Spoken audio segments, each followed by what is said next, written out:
શું થઈ ગયું છે મારા સમાજને? કોની નજર લાગી ગઈ છે મારા ઠાકોર સમાજને?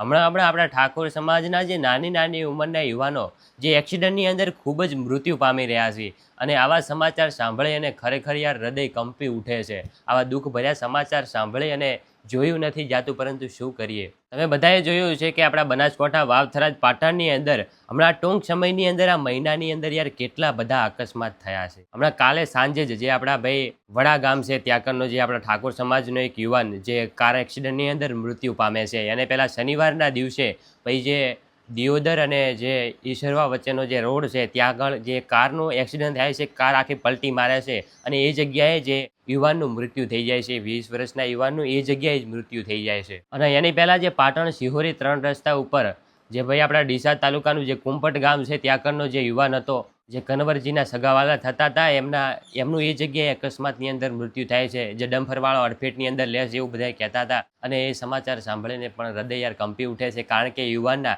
હજી લગ્ન કરે યાર 3 મહિના પણ નહોતા થયા. જે આ ચોથા મહિનાની 24 તારીખ આસપાસ એમના લગ્ન થયા હતા, અને એ જગ્યાએ એ યુવાનનું અકસ્માતની અંદર મૃત્યુ થાય છે. એ હવે એનો પરિવાર કેવો રાહ જોઈને બેઠો છે કે અમારો દીકરો ભાઈ નોકરીએ ગયો છે અને ઘરે આવશે, પરંતુ નોકરીએથી ઘરે ફરતા જ એનું જે પાટણ શિહોરી 3 રસ્તા ઉપર અકસ્માતની અંદર મૃત્યુ થાય છે. શું વીતી છે એના પરિવાર, એના મા બાપ ઉપર, એમના જે ધર્મપત્ની ઉપર, જે હમણાં જ તાજેતરની અંદર લગ્ન કર્યા છે, એવા સપના જોયા હશે એમના બંને સાથે જીવવાના, એ અધૂરા રહી ગયા. અને એને પહેલાં જે ડીસા તાલુકાના જે ભાઈ જાબડિયા ગામ છે ત્યાં કણ ગબ્બરજી ઠાકોરના સગાવાલા હાઉસ નજીકના સંબંધી, તમે બધાએ જોયું સોશિયલ મીડિયા ઉપર ખૂબ જ ચાલ્યું હતું. જે સ્કોર્પિયો ગાડી અને જે સ્વિફ્ટ ગાડી વચ્ચે જે અકસ્માત થયું હતું, એની અંદર જે ભાઈ અરવિંદજી ઠાકોર અને એમના પત્ની અને સાથે એમની જે નાનકડી એવી દીકરી, જે કાર અકસ્માતની અંદર એ ત્રણે વ્યક્તિઓનું જે અવસાન થાય છે. આવા દુઃખભર્યા સમાચાર સાંભળી અને આખો એ પંથક વિસ્તાર અને આપણા ઠાકોર સમાજની અંદર ખૂબ જ શોકનો માહોલ ઊભો થઈ ગયો છે. અને એ વાતો યાર ઘણા બધા અકસ્માત થયા છે, અને એની અંદર જે નાની ઉંમરના હજી તો એમની જુવાની હવે આવેલી છે, અને એમ જ એમનું અકસ્માતની અંદર મૃત્યુ થઈ જાય છે. આવા આપણા ઠાકોર સમાજને આવા યુવાનોની જરૂર છે, પરંતુ આવા અકસ્માતની અંદર જે આપણા નાની ઉંમરના જે ઠાકોર સમાજના આવા યુવાનો મૃત્યુ પામી રહ્યા છે ને, એ જોઈને ખૂબ જ દુઃખ થાય છે. પરંતુ શું કરીએ, આની પાછળ યાર ઘણા બધા કારણો છે. જ્યારે ગાડી કે બાઇક ચલાવતા હોય છે ત્યારે ખૂબ સ્પીડની અંદર ચલાવતા હોય છે.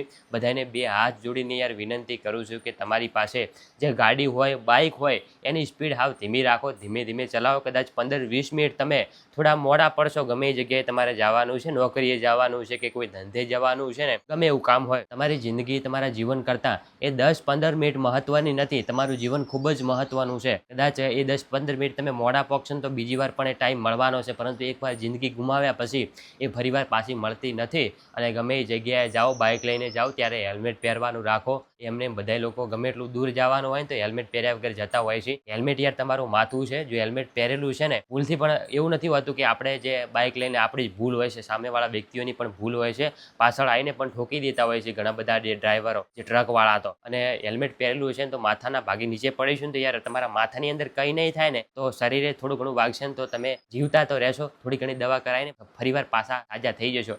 હેલ્મેટ પહેરવાનું રાખો, ને ગાડીઓ ચલાવતી વખતે છે ને સીટ બેલ્ટ આવે છે એ પહેરીને રાખો, જેથી કરીને કદાચ સામે કોઈ વાહન આવે છે, અચાનક બ્રેક મારવાનું થાય છે ને તો તમે ઉછળી અને આગળ ના જડી જાઓ, અને તમારું જે સીટની અંદર છો ને તમે ત્યાં સલામત બેસી રહો. અને બીજું, જે સરકારના બધા નિયમો છે એનું પાલન કરતા શીખો. જે ટ્રાફિક નિયમો છે એનું પાલન કરો તો અકસ્માત ક્યારેય પણ નહીં થાય. અને બીજી વાત કે આપણા સમાજની અંદર લોકો કહે છે કે જે ડ્રિંક કરી અને દારૂ પીને ગાડીઓને બાઇક ચલાવતા હોય છે, 2 હાથ જોડું છું યાર, દારૂ ને બધું બંધ કરી દો, ના પીવો. તમારો પરિવાર તમારી ઘરે રાહ જોઈને બેઠો હોય છે. તમારા ઉપર કેટલા સપના જોયા હોય છે તમારા મા બાપે કે અમારો દીકરો મોટો થઈ અને અમારું નામ રોશન કરશે, અમને આગળ લઈ જશે, પરંતુ એ સપના તમે થોડી વારની અંદર એમના તોડી નાખો છો. આવું ના કરશો પ્લીઝ. ગાડીઓ ધીરે ચલાવો, બાઇકો હળવા હાંકો. અને ખાસ તો ફોન ઉપર ઘણા બધા લોકો જે ચાલુ બાઇકે વાત કરતા હોય છે અને સ્ટન્ટ પણ કરતા હોય છે, અને જે રેસ કરવાના અને ચેલેન્જ કરવાના જે બધા ધતિંગ કરી રહ્યા છે ને, એ બધું બંધ કરી દો. આની અંદર આપણા યુવાનો, અડધા મોટા ભાગના જે યુવાનોનું અકસ્માતની અંદર મૃત્યુ થયું છે.